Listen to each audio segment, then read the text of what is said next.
Mr. Ongki Hoyanto terus melesat dengan cepat meraih setiap kesuksesan impiannya. Setelah buku pertamanya, The Secret to Be More Success, 31 langkah menjadi pemenang, meraih prestasi bestseller. Kini, Mr. Ongki Hoyanto kembali dalam gebrakan terbarunya.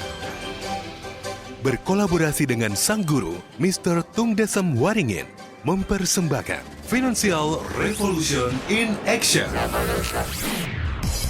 Menyibak secara praktis langkah-langkah menuju kesuksesan. Inilah audiobook spesial Financial Revolution in Action, karya Tung Desem Waringin dan Ongki Hoyanto. Hai, salam dahsyat. Senang sekali bisa berjumpa lagi dengan Anda pada kesempatan kali ini. Saat ini saya akan membahas topik Millionaire Mindset bagian yang keempat. Pola pikir yang keenam. Orang kaya bermain dengan uang untuk menang, orang miskin bermain dengan uang untuk tidak kalah. Orang kaya sibuk memperbesar biaya asalkan biaya tersebut bisa meningkatkan pendapatan mereka yang lebih banyak, sementara orang miskin sibuk untuk menghemat biaya sehingga mereka tidak bisa memperbesar pemasukan. Suatu saat ketika saya memulai sebuah bisnis, saya berusaha menekan seminim mungkin pengeluaran karena pendapatan yang masih belum besar. Akan tapi, ketika hal ini saya lakukan justru tidak memperbesar pemasukan karena biaya iklan ditiadakan, biaya telepon kepada konsumen dikurangi, dan biaya untuk sales juga dikurangi. Kemudian saya berpikir bahwa kalau begini terus maka pendapatan tidak akan pernah naik dan pengeluaran tentunya akan tetap berjalan terus dan bisnis akan menjadi tidak sehat. Maka saya melakukan sebaliknya, meningkatkan pengeluaran untuk hal-hal yang diperlukan dengan tujuan untuk meningkatkan pemasukan.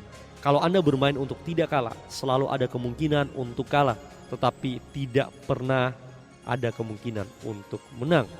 Sebaliknya, kalau Anda bermain untuk menang, selalu ada kemungkinan untuk kalah, tetapi Anda masih memiliki peluang untuk menang.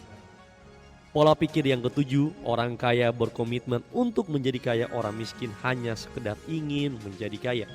Definisi komitmen menurut Tung Desem Waringin adalah suka duka dijalani.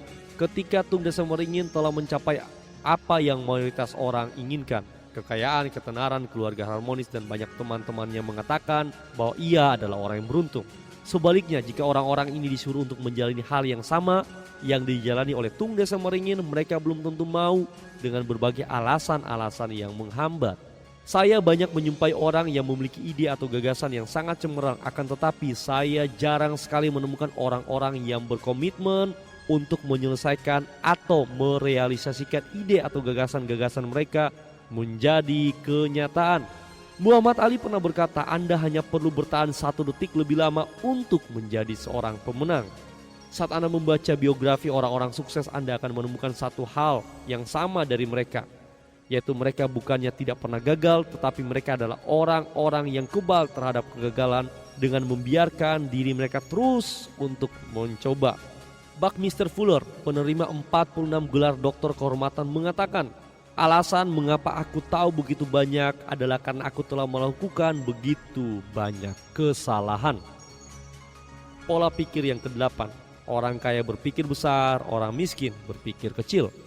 Orang miskin saat mereka memiliki impian dan impian tersebut tidak sebanding dengan kondisi keuangan mereka, maka mereka akan segera menurunkan impian mereka.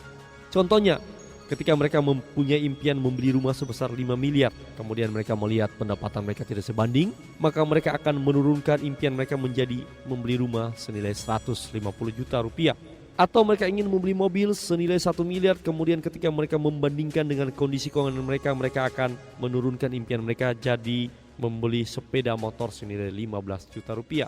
Sebaliknya, orang kaya, mereka meningkatkan pendapatan mereka agar sesuai dengan impian atau cita-cita yang mereka inginkan. Pola pikir yang ke-9, orang kaya fokus kepada kesempatan, orang miskin fokus kepada hambatan.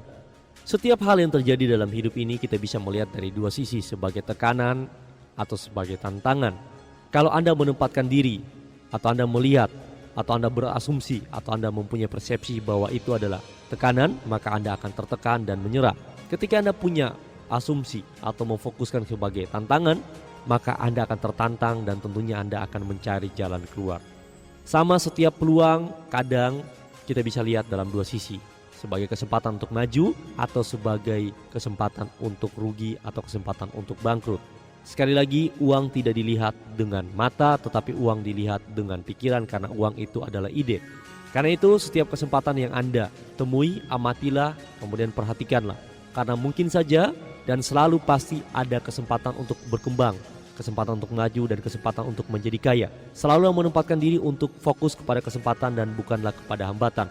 Karena di mana ada kesempatan, pasti selalu ada risiko di sana. Karena kesempatan dan risiko selalu berjalan beriringan. Fokuslah kepada kesempatan dan abaikanlah risiko, minimalisirlah risiko yang ada. Karena mungkin saja kesempatan itu bisa membuat Anda untuk lebih sukses, lebih kaya, dan lebih bahagia jika Anda mengambilnya.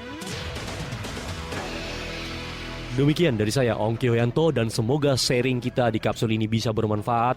Dan saya mengucapkan salam dahsyat. Demikian inspirasi dari motivator and inspiring people for success, Mr. Ongki Hoyanto, dalam Financial Revolution in Action, karya Tung Desem Waringin dan Ongki Hoyanto. Untuk informasi seminar dan training, hubungi 0812 448 0909, 0812 448 0909, atau kunjungi website www.ongkihoyanto.com.